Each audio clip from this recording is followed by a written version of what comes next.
नमस्कार दोस्तों, मैं अनिल राय आपका अपने YouTube चैनल मैक्स वेल्थ में स्वागत करता हूं।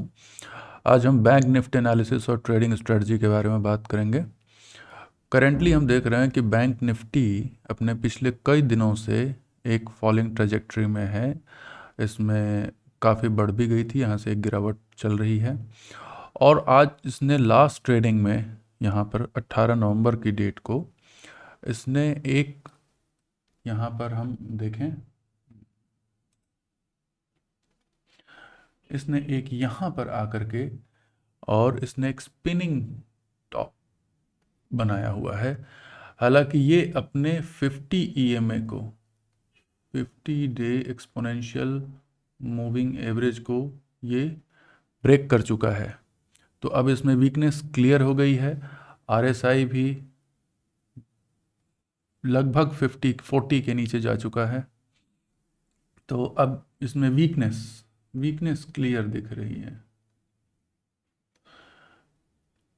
अब यहाँ पर एक ही चीज़ हम देख रहे हैं कि यहाँ पर अब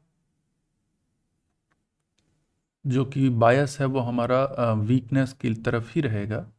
अगर किसी भी तरीके की कोई स्ट्रेंथ आती है, अब यहाँ पे 50 वीकनेस को तोड़ने के बाद ये हो सकता है कि ये धीरे धीरे और डाउनवर्ड ट्रजेक्टरी में मूव करे और हम एक्सपेक्ट कर रहे हैं कि ये अगर यहाँ से नीचे जाता है तो इसका सपोर्ट लेवल फिर सीधे 35,400 के आसपास, इस एरिया के आसपास यहाँ पर इसका सपोर्ट होगा जो कि बहुत बहुत नीचे है।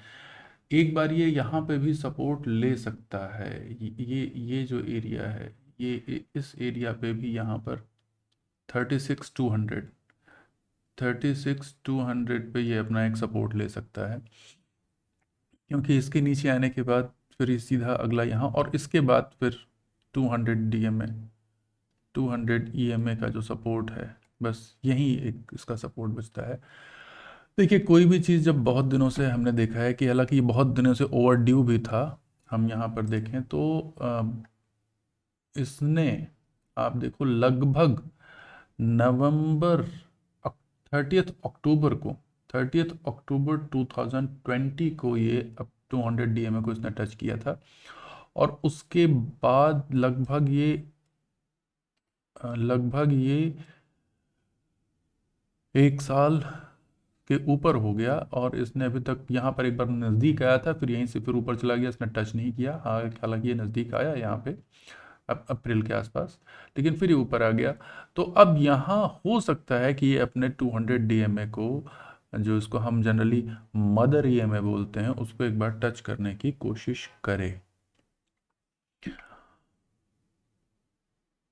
अब हम इसको डेली 5 मिनट टाइम फ्रेम में देखते हैं कि हम इसके ऐसी कंडीशन में कैसे ट्रेड कर सकते थे। 18 नवंबर को जो देखिए, जैसे ये निफ्टी खुला तो खुलते ही इसने यहाँ पर ये अपनी पोजीशन, खुलते ही पहली कैंडल, हमें पता है पहली कैंडल में हमें कभी भी ट्रेड नहीं करना। दूसरी कैंडल हमें दिख रही है ग्रीन, लेकिन ये छोटी सी ग्रीन है। तीसरी कैंडल रेड बन रही है, तो हम डेफिनेटली इस रेड कैंडल के साथ ट्रेड शुरू करेंगे, जिसमें कि हम यहाँ पर इसको थोड़ा सा छोटा करते हैं। इसमें यहाँ पर हम एंट्री लेंगे, ये एसएल पॉइंट रहेगा हमारा और ये एंट्री पॉइंट है, एंट्री पॉइंट। और उसके बाद हम ट्रेड को रन करने देंगे। देखिए, यहाँ पर एंट्री पॉइंट जहाँ पर है हमारा, ये है 38,160 का पॉइंट और इसको हमने कवर यहाँ करना है। जब ये धीरे धीरे धीरे धीरे जब भी करने लगे, जब जैसे ही ये कोई भी रेड कैंडल के ऊपर ग्रीन कैंडल बने, यहाँ इस पॉइंट पे हमें यहाँ कवर करना है। जब तक ये रेड कैंडल बन रही है 5 मिनट में, तब तक हमको इसके साथ रहना है। यहाँ पर ये ग्रीन कैंडल तो बनी, लेकिन this is not the perfect place to book your profit, क्योंकि इस कैंडल ने प्रीवियस कैंडल को सुपरसीड नहीं किया क्लोज के टाइम में। जब 5 मिनट की कैंडल यहाँ पर क्लोज कर दे इस प्रीवियस कैंडल के हाई को या प्रीवियस कैंडल के क्लोज को, तब ये इंडिकेशन है कि हम यहाँ पर एग्जिट ले लें। तो ये देखिए आप यहाँ से, ये जो पॉइंट है ये करीब 37, ये करीब, यहाँ पर हम इसको देख लेते हैं। ये पॉइंट यहाँ की बात करें, 37,840 का पॉइंट है ये। तो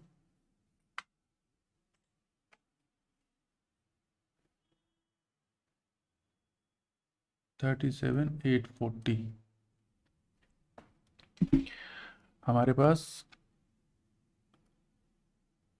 38,160 minus 37,840 320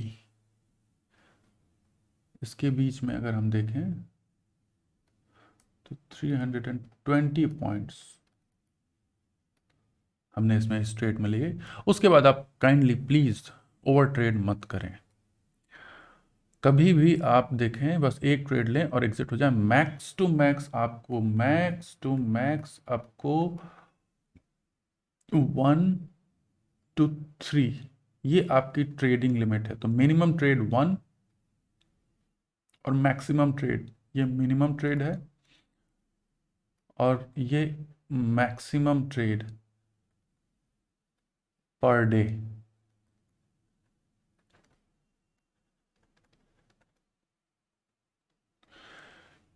one two three 3 trade से ज़्यादा आप इसमें ना लें।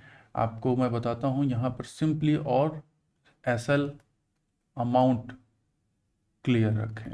SL amount should not be less than equal to 2% of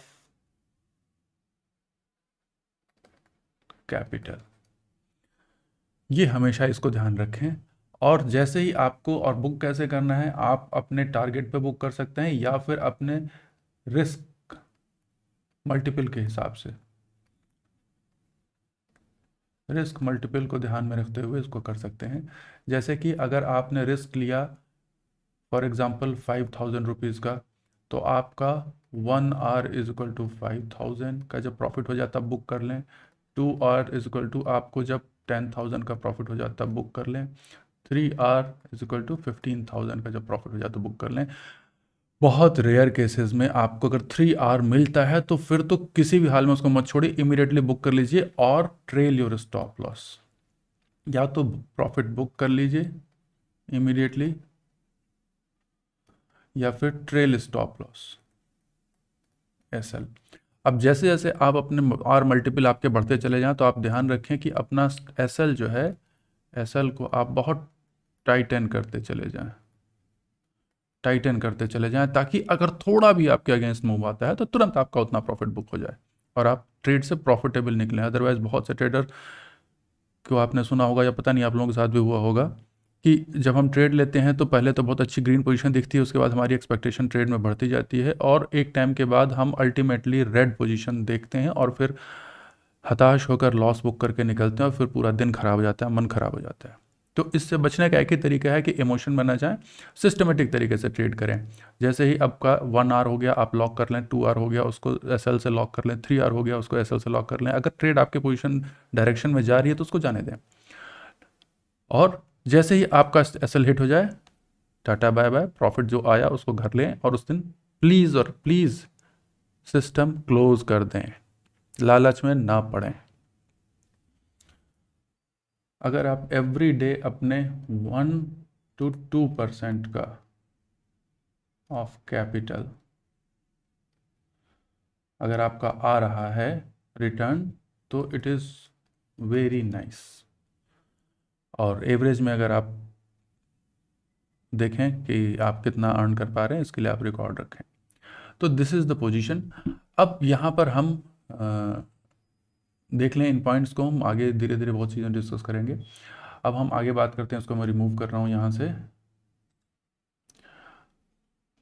हम नेक्स्ट डे कैसे ट्रेड कर सकते हैं? नेक्स्ट डे ट्रेड करने के लिए जैसे ही मंडे मार्केट ओपन होगा तो मंडे को वीकनेस साफ दिख रही है। जैसे ही इस कैंडल के लो पे, जैसे ही इस कैंडल के लो के नीचे कैंडल बनती है तभी आप ट्रेड लें, और या इसके ऊपर कैंडल बनती है तो लें। मार्क क्लियरली ये जो बीच का एरिया है वो नो ट्रेड जोन है। यहाँ पर हम लॉन्ग के लिए ट्रेड करेंगे, यहाँ पर हम शॉर्ट के लिए ट्रेड करेंगे। शॉर्ट के लिए ट्रेड हम दो तरीके से कर सकते हैं, या तो हम कॉल सेल करेंगे या फिर हम फ्यूचर्स के थ्रू ट्रेड करेंगे, फ्यूचर शॉर्ट करेंगे। यहाँ भी हम या तो पुट सेल करेंगे या फिर हम फ्यूचर में लॉन्ग करेंगे। ध्यान रखिएगा, मैं ऑप्शन बाइंग की स्ट्रेटजी नहीं बता रहा हूँ। ऑप्शन बाइंग एकदम डिफरेंट गेम है। ऑप्शन बाइंग का गेम एकदम अलग है, उसमें बहुत अलग तरीके के फैक्टर होते हैं। ऑप्शन बाइंग तभी करनी चाहिए जब मूवमेंट बहुत फास्ट हो, जब फॉल या राइज बहुत फास्ट होता है, तभी ऑप्शन बाइंग आपके लिए प्रॉफिटेबल है। ऑप्शन बाइंग, ध्यान रखें, ऑप्शन बाइंग एक 100 मीटर रेस है। अगर आपको स्प्रिंट रेस नहीं मिल रही है, then please don't go for the option buying. ठीक है, तो ये हमारी पोजीशन है, हम इसी हिसाब से ध्यान रखेंगे। अगेन रिमेंबर, कोई भी पोजीशन लेते समय ये इन दो वर्ड्स को ध्यान रखें, respect risk and protect profit. Thank you, धन्यवाद। आशा है आप को ये वीडियो पसंद आया होगा, और अगर आपको पसंद आया तो इसको लाइक, सब्सक्राइब और शेयर ज़रूर करें, ताकि हम और वीडियोज़ आपके लिए लेके आते रहें। धन्यवाद।